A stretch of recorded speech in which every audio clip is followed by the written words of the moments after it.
Hi there, Janet. Thanks for joining us today. You've been a longtime member of NAPFA. Would you tell us a little bit about yourself? I started Briaud Financial Advisors in 1986 and became a NAPFA member soon after that. So I've been a NAPFA member for forever, Forever. And almost. what is it about NAPFA that's kept you involved all these years?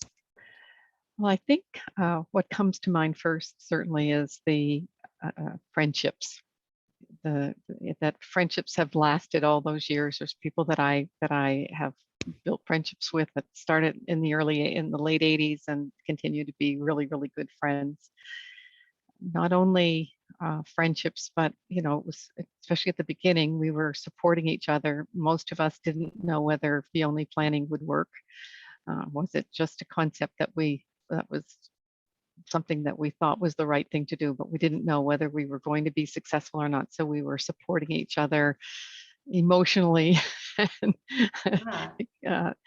so it certainly, that's part of the friendships, but also part of the just helping support each other.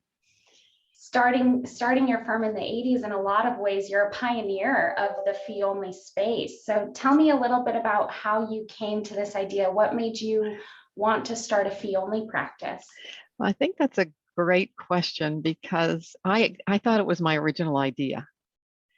So I had started investing for our family and went to a broker, made errors, and just was not happy with the outcome. And so I started to read and study, and I thought I want to do it so that I was a partner with clients, and in my mind it was to do it in the best interest of the client. And so I could have read it somewhere. I don't know. But when ideas formulate, sometimes the same idea comes up in different places. So how that evolves, you don't really know. But anyway, at the very beginning when I started, people called me free only, fee only, a woman's name.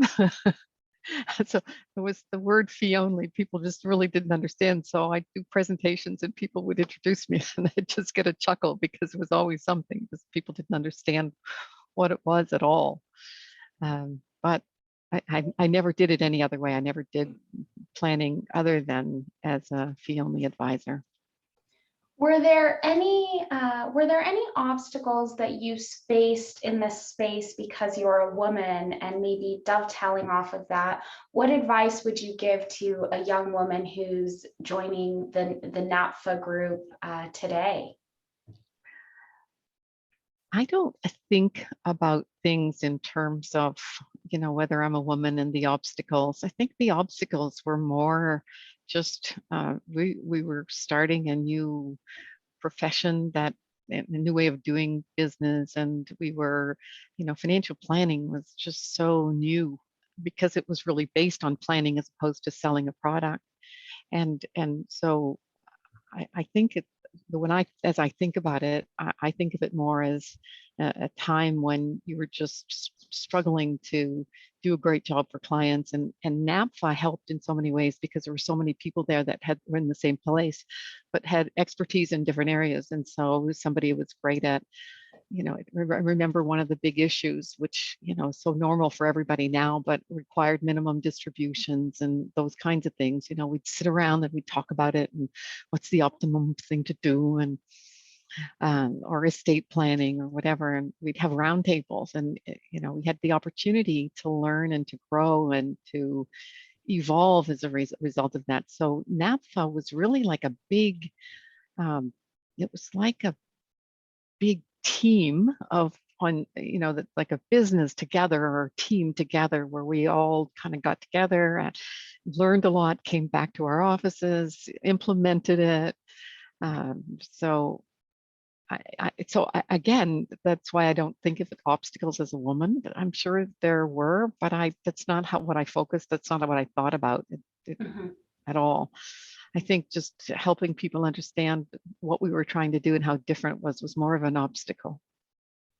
Well, thanks for sharing your insight, and thanks for being a NAPFA member the last 30 plus years and paving the way for newer members like myself. I certainly appreciate all the roundtables and the thought that went into this organization in the early days to make it what it is today. So thank you.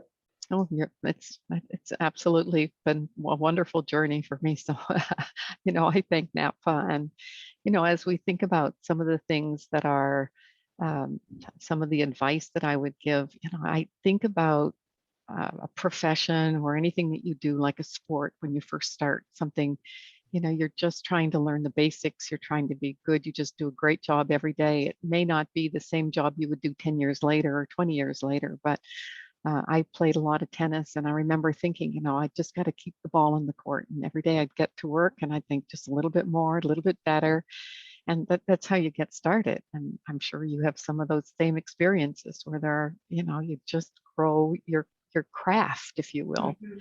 over time. And then I would say that get groups of people together, study groups to help with where you are, so that you can have people around you that help evolve and learn, and cry on their shoulder when things aren't working well, because that'll happen, you Yes, know. especially in today's world, maybe. Right.